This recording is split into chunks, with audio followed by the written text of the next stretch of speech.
ఇప్పుడు నేను చెప్పబోయేది అందరికీ బీటెక్ చేసిన వాళ్ళకైనా డిగ్రీ చేసిన వాళ్ళకైనా కంప్యూటర్ సైన్స్ తీసుకునే వాళ్ళు ఎవరికైనా సరే సాఫ్ట్వేర్ సైడ్ రావాలి అనుకునే వాళ్ళకి కూడా మెయిన్ డౌట్ ఏంటంటే అసలు ఏ ప్రోగ్రామింగ్ లాంగ్వేజ్ నేర్చుకోవాలి.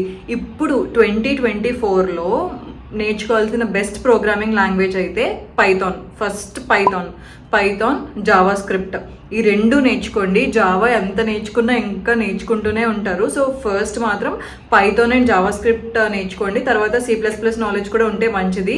సో ఇప్పుడు Python and Java script and Java ఇవి నేర్చుకుంటే మనకుండే జాబ్స్ ఏంటంటే పైథాన్ డెవలపర్, లేదంటే పైథాన్లోనే ఫుల్ స్టాక్ డెవలపర్, లేదంటే జావా స్క్రిప్ట్ కూడా ఉంటుంది. కాబట్టి Python and Java script based developing jobs, ఇలాంటివన్నీ జాబ్స్ అయితే మనం జాయిన్ అవ్వచ్చు. ఫ్రెషర్స్కి కూడా బీటెక్ చేసిన వాళ్ళు కూడా జాయిన్ అవ్వచ్చు ఈ కోర్సెస్ నేర్చుకుంటే. And Python and Java